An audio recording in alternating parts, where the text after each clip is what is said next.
Olá, graça, paz e misericórdia. Eu sou Josiane Brito, professora de escola dominical, e hoje nós estamos aqui para o nosso encontro semanal e nós vamos estar dando continuidade aos nossos estudos da revista Em Marcha. Nós estamos na unidade 2, e na lição 11, mas antes de dar continuidade, quero parabenizar a todas as mamães. Está aqui a minha mãe, quero mandar um beijo para ela, um abraço, dizer que não só ela, mas como todas vocês, mamães, vocês são mulheres virtuosas do Senhor. Amém? Vamos dar continuidade então ao nosso estudo? Bem, antes de colocar aqui a nossa lição, quero fazer um pedido muito importante.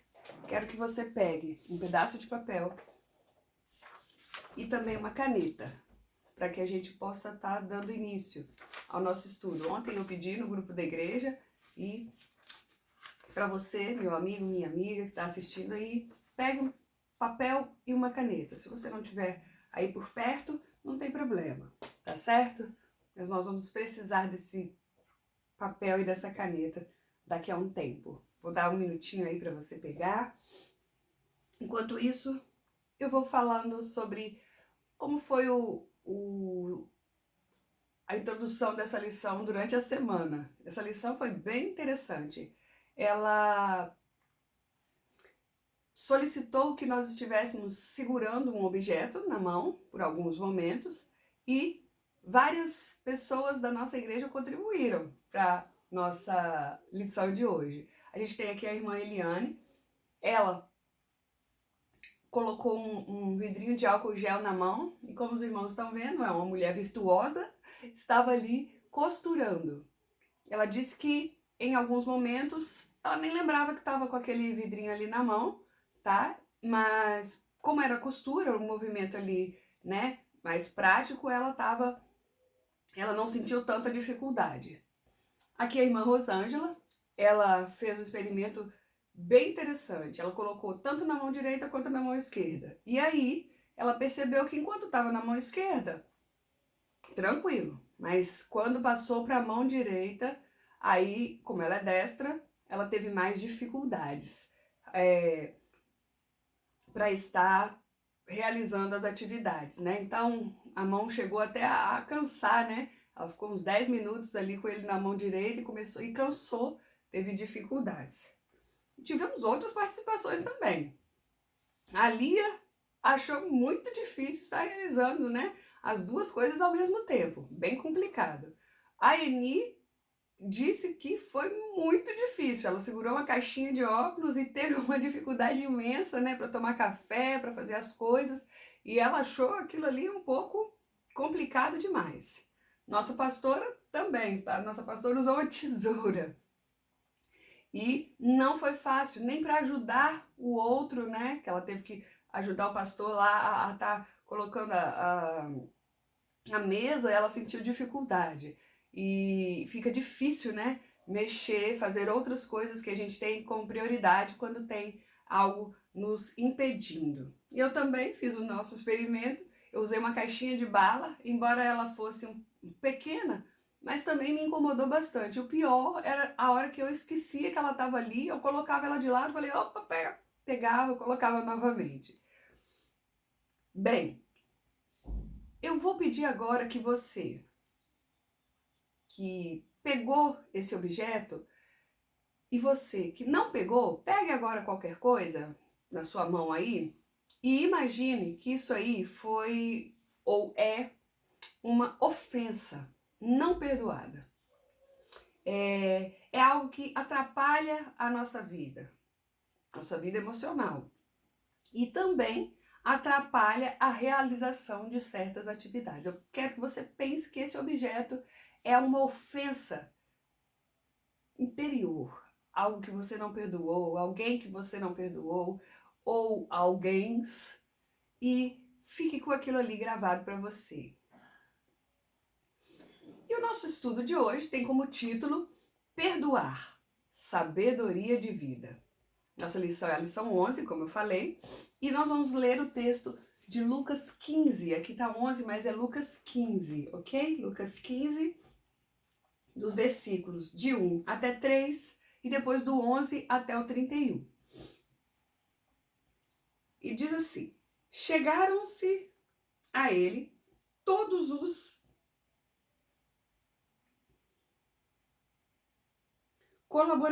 cobradores de impostos e os pecadores para o seguir. Mas certos fariseus e apóstolos murmuravam: este recebe pecadores com ele. E então Jesus lhes propôs esta parábola. E aqui Jesus fala das parábolas das 100 ovelhas, né, que uma se perdeu, e a outra da moeda, né, a mulher que diligentemente procurou a moeda que ela tinha perdido e quando encontrou fez uma festa. E nosso foco da lição hoje é no capítulo 15, do versículo 11, que diz assim: Jesus continuou: certo homem tinha 2 filhos. O mais moço deles disse ao pai: pai, dá-me parte dos bens que me pertencem. E aí o pai repartiu os bens entre os 2. Pouco depois, o filho mais novo, ajuntando tudo, partiu para uma longínqua e ali, para uma terra longínqua, e ali desperdiçou os seus bens vivendo dissolutamente.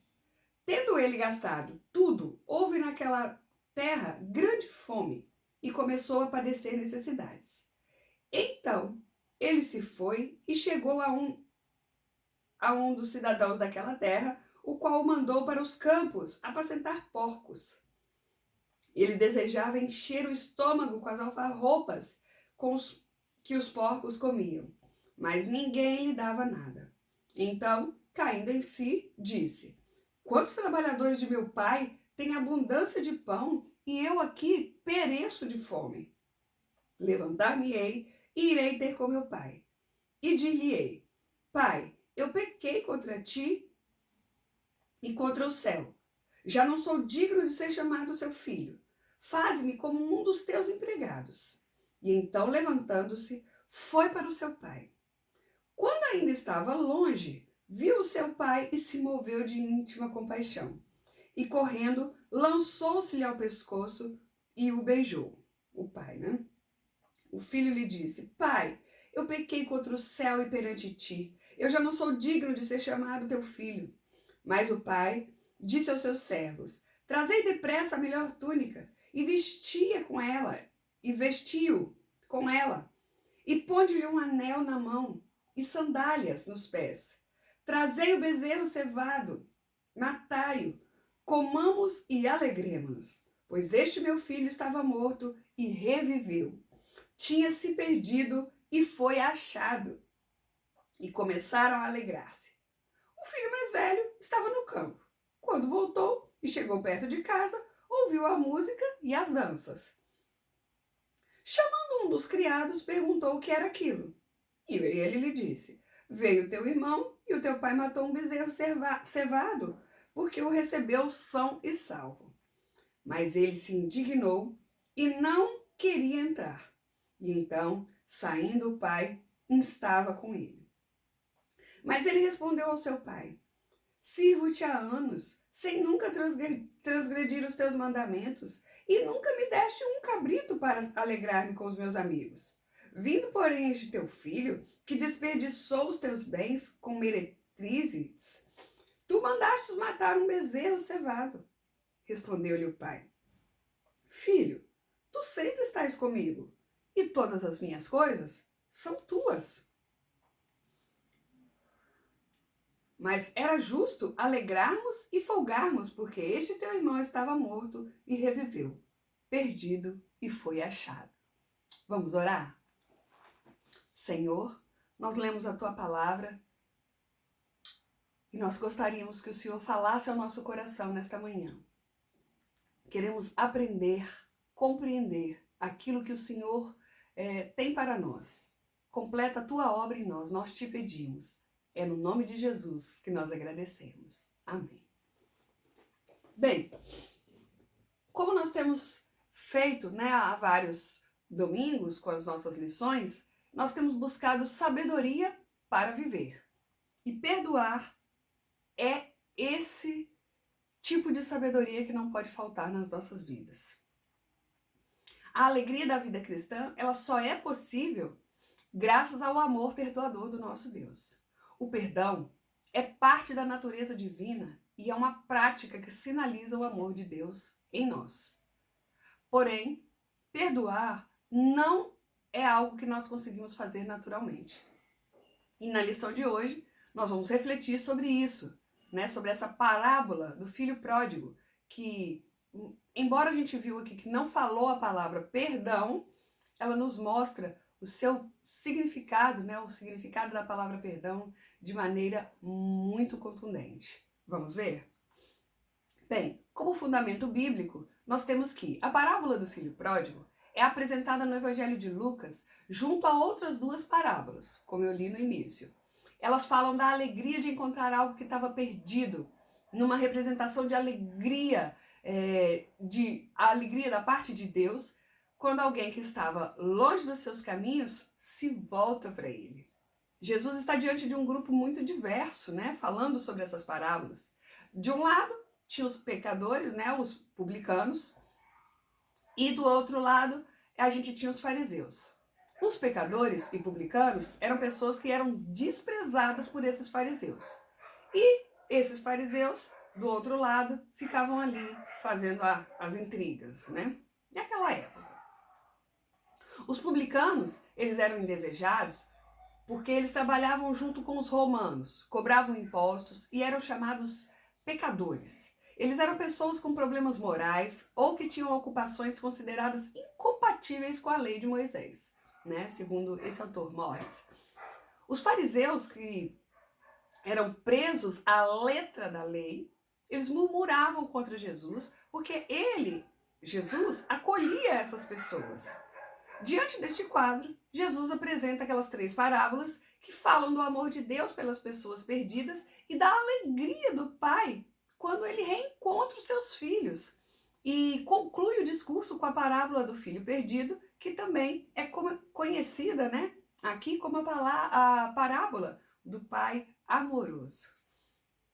Nessa última parábola que nós vamos focar, é o tema, né, da nossa lição, a ênfase é dada ao amor perdoador do nosso Deus. Embora a palavra perdão não esteja explícita no texto, nós vamos perceber que a parábola fala o perdão que é dado ao pai, que é dado pelo pai ao filho, que volta todo arrependido. Então, o perdão vai ser dado àquele filho ali que volta arrependido para a presença do pai e reconhece, né, o seu erro em relação ao seu pai e ao próprio Deus. Por outro lado, a gente também vai ver que a gente vai ter um ressentimento do irmão mais velho, que se manifesta diante da atitude do pai, que não só perdoa e ainda por cima celebra a volta do filho mais novo. É complicado, né? Um filho voltando, o pai se alegrando e o outro irmão revoltado. Bem, sobre o filho mais novo, um filho pródigo, um teólogo afirma, né, ele comenta, o filho volta sem nenhuma pretensão. Ele só quer estar ali na casa do pai, porque pelo menos ele vai ser um dos empregados, né, bem tratados. Ele aceita a situação de ser marcado pela sociedade e ele se submete em humildade. Mas ele quer estar com o pai. Ele quer sair do estrangeiro e voltar para aquela casa amorosa, aquela casa paterna. E quando chega o filho, ele quer confessar logo para o pai a culpa que ele tem. Antes, porém, que o filho fale qualquer coisa, aquele pai amoroso abraça aquele filho, beija aquele filho e o aceita. Acontece nessa hora o perdão incondicional. De que é capaz de fazê-lo somente o amor. E é um paradoxo do perdão de Deus, né, que se manifesta na figura do Pai. Nessa altura, os escribas e os fariseus que estavam ali já estão todos perplexos, apavorados.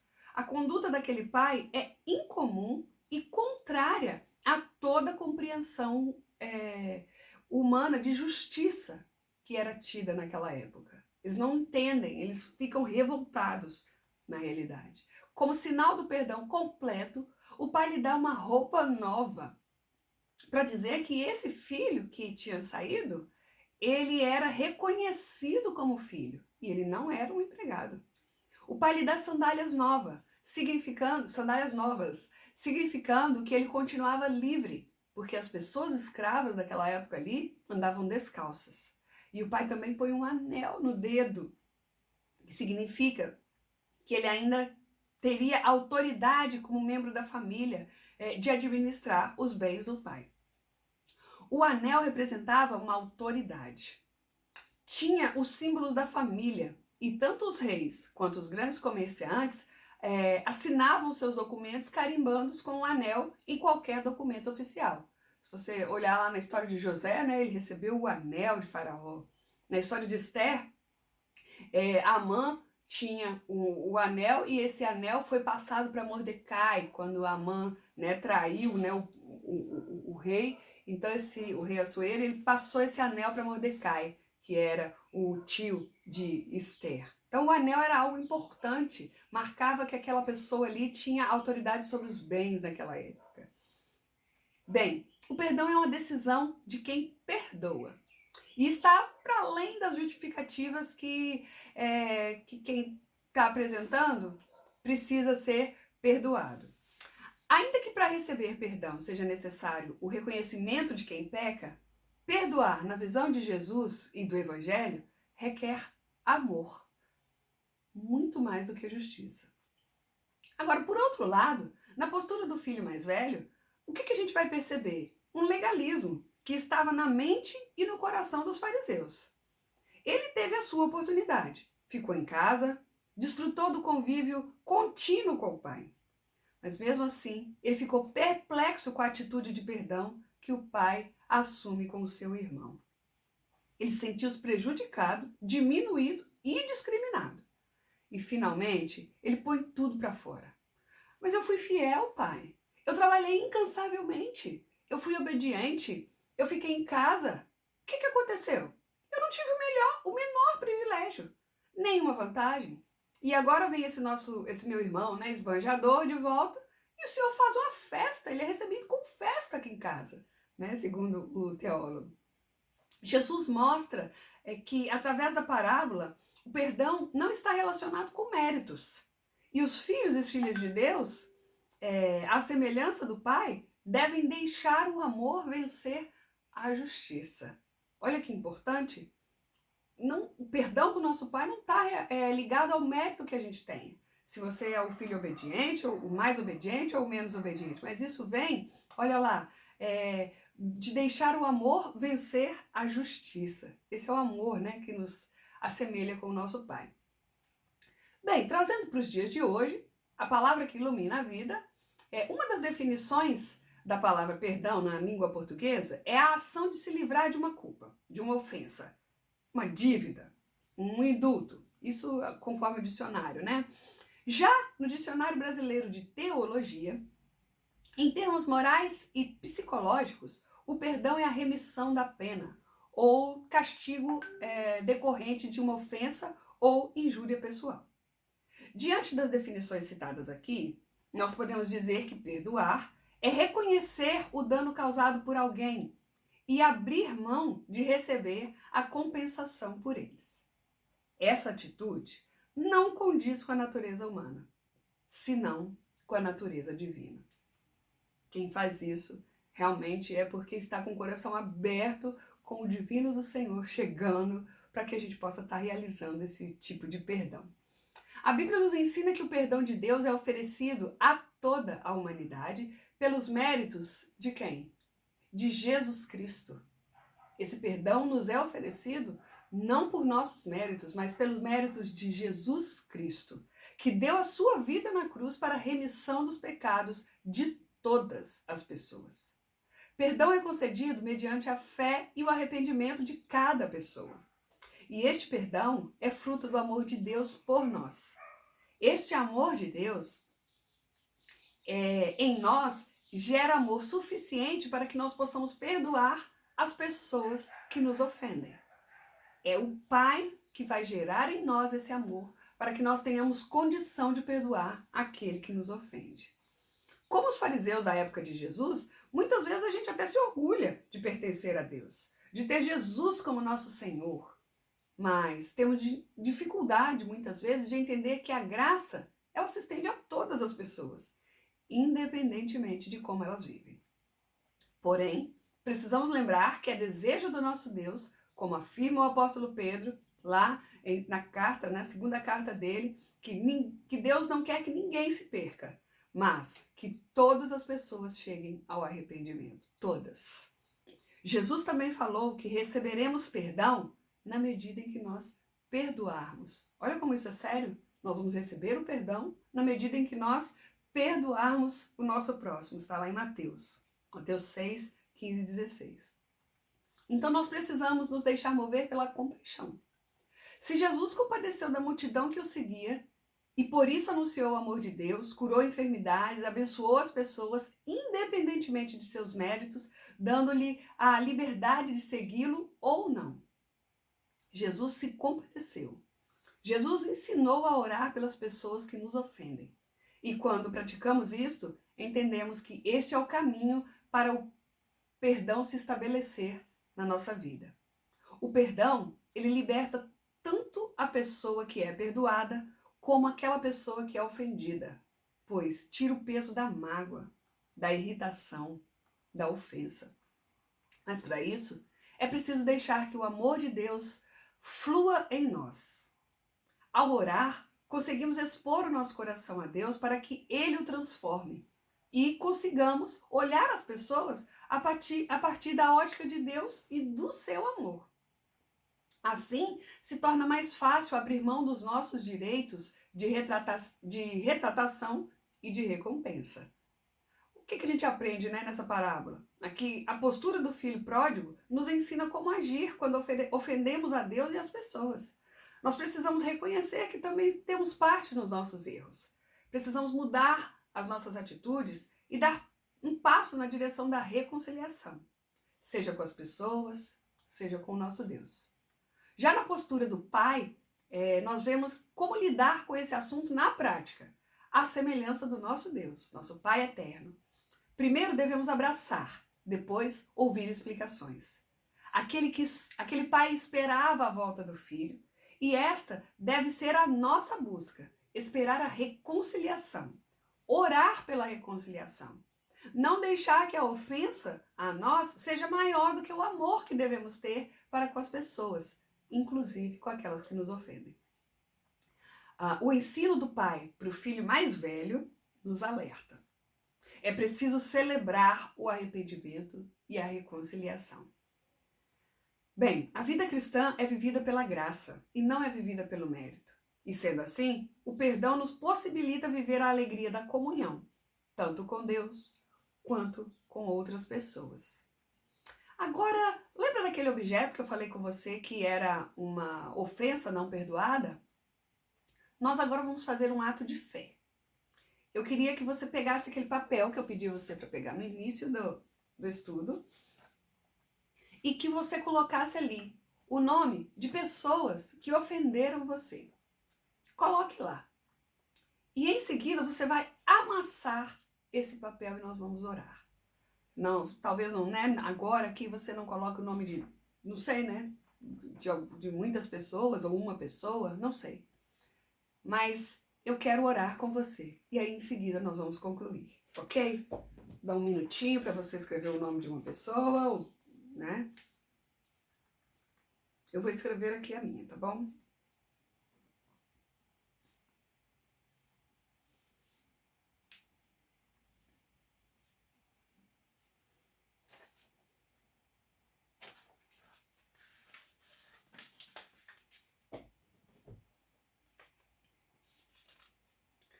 É amassar. Nem precisa dobrar. Vamos lá? Deus, nosso coração é um coração que quer todos os dias se assemelhar ao teu. Então, Pai, nos dê a capacidade de perdoar como o Senhor perdoa. Sabemos que é difícil, mas nós estamos no caminho da santificação. Queremos, Senhor Deus, cada dia que passa, nos tornar santos como o Senhor é. Então nos ajude, nos mostre, Pai, o caminho correto. Colocamos nesse papel, nesse ato de fé, o nome de pessoas que nós queremos perdoar independente, Pai, do que aconteceu. E cremos, Deus, que o Senhor fará isso em nós, pelo poder do nome de Jesus Cristo, o nosso Senhor. Amém. Aleluia. Bem, então vamos concluir. Receber o perdão de Deus é uma dádiva. É fruto da graça divina mediante a fé e a nossa disposição de viver em novidade de vida. Oferecer o perdão a quem nos ofende, seja qual for o tipo de ofensa, é um reflexo dessa graça atuando em nós. Sinal da nova vida em Cristo e é uma exigência do Evangelho. Que nós busquemos a cada dia viver essa realidade abençoadora que sinaliza a vivência da fé e o uso da sabedoria. Fiquem na paz de Cristo, em nome de Jesus. Amém.